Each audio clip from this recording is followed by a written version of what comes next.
In front of him, 12 handmade wooden knife handles, each one carved by hand, walnut, rosewood, one piece of bone that took 3 weeks alone.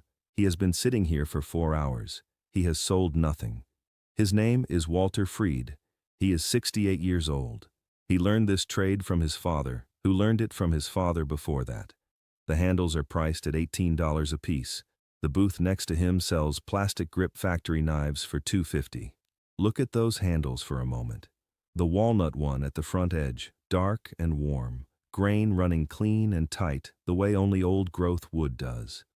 The rosewood beside it, reddish-brown, dense enough that it barely moves when the New Mexico wind picks up. And the bone piece at the back, ivory-white shading to amber near the base, shaped over 3 weeks with files and patience and nothing else. Things you would only notice if you slowed down. Nobody has slowed down. He is not performing hope anymore. That stopped around the 2nd hour. Now he just sits, hands on his knees, eyes somewhere past the crowd. What nobody at that street market knows is that 3 blocks away, a film crew has been shooting exteriors for 6 days running. And this morning, something happened on that set that sent one particular man walking. The prop master handed Charles Bronson a hunting knife for the scene. Bronson turned it over once. Plastic grip, machine molded. He set it down on the prop table without a word and walked off the set without telling anyone where he was going. He has been walking for 20 minutes, but to understand why that plastic handle bothered him the way it did, you have to go back 40 years. You have to go back to a place where nothing was plastic, where nothing was cheap, where everything cost somebody something real. Ehrenfeld, Pennsylvania, 1930. There is no electricity in this house. 15 children. A father who mines coal 6 days a week and comes home too tired to speak.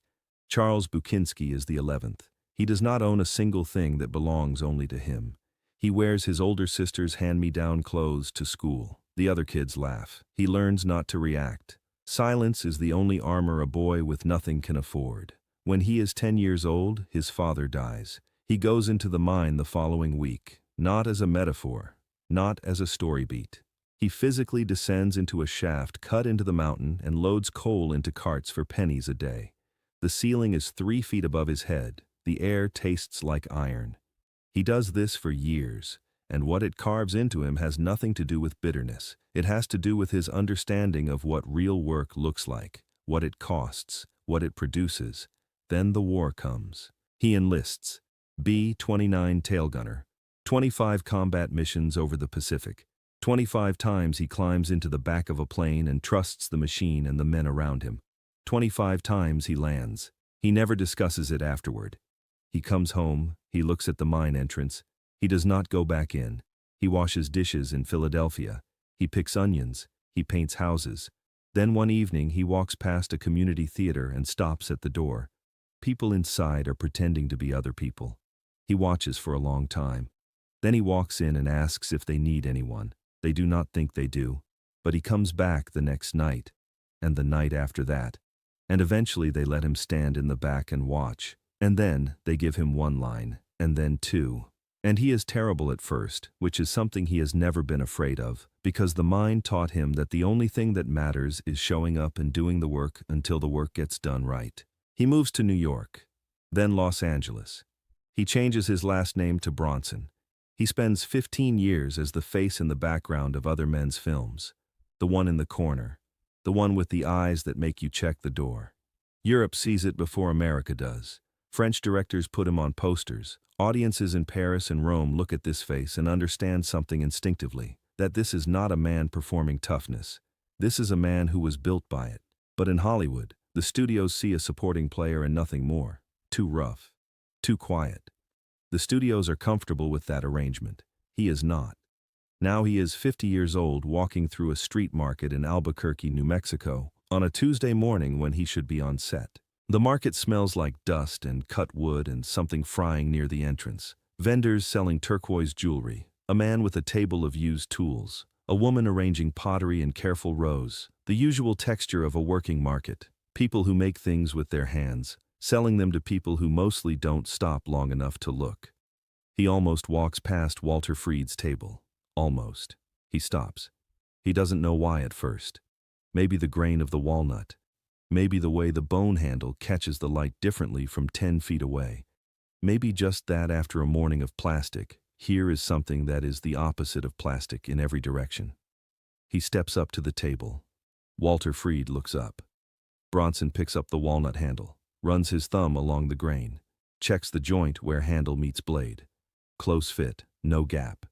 He sets it down and picks up the bone piece, turns it over. "How long did this one take?" he says. Walter looks at him. "Most people who stop don't ask that." 3 weeks, Walter says. "Bone's different from wood. You can't rush it or it splits."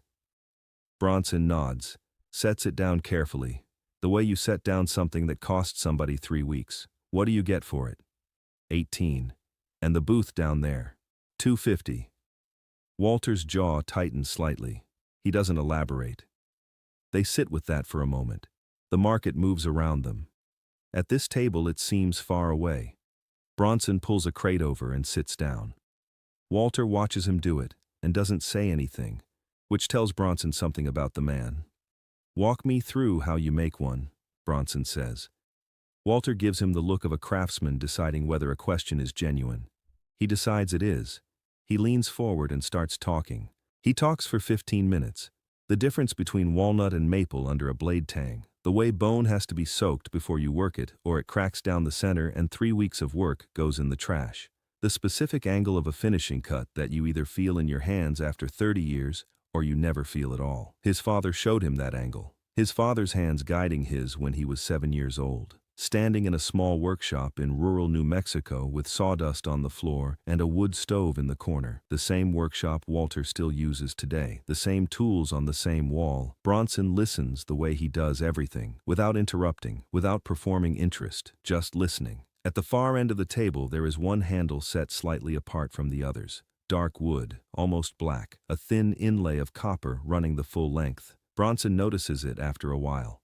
"That one's not for sale," Walter says, before Bronson can ask. A man who has sold nothing in 4 hours does not set something aside as not for sale unless the reason is larger than money.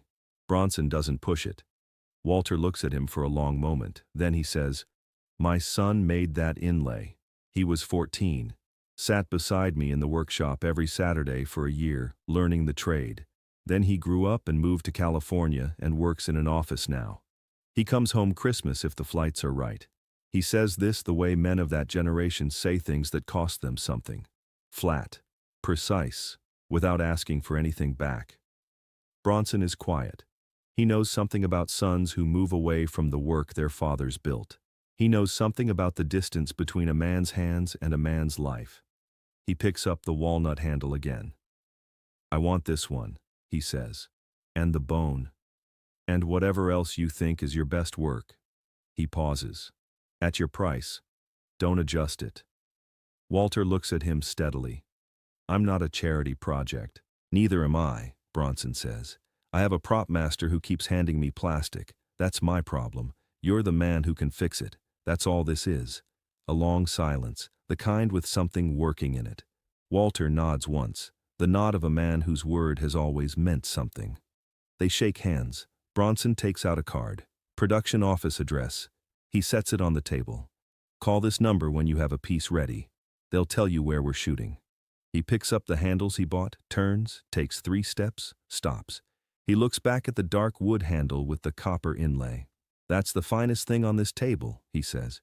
"Put it somewhere people can see it when they walk up. Let them know what your son did." Walter's hands move in his lap, just slightly. "I'll think on it," he says. Bronson nods and walks back through the market. He does not look back a second time. That is not how he operates. He made a decision, acted on it, and now it is done. The afternoon light is different from when he arrived. Warmer, lower. He has been gone from the set for almost an hour. Nobody on that set asks him where he went. Here is what happens next. 4 months later, on a film set in Nevada, Charles Bronson is handed a knife for a scene. The handle is walnut, tight grain. No gap at the joint. The prop master, a different one now, the previous one having been quietly replaced, watches Bronson turn it over once and set it down ready to use. No notes, no adjustment. The scene shoots in 2 takes. The producer asks about the handle afterward. Bronson says a man in Albuquerque made it. He gives the address. Then in 1974, Death Wish opens in New York. Audiences erupt, not polite applause, something rawer than that.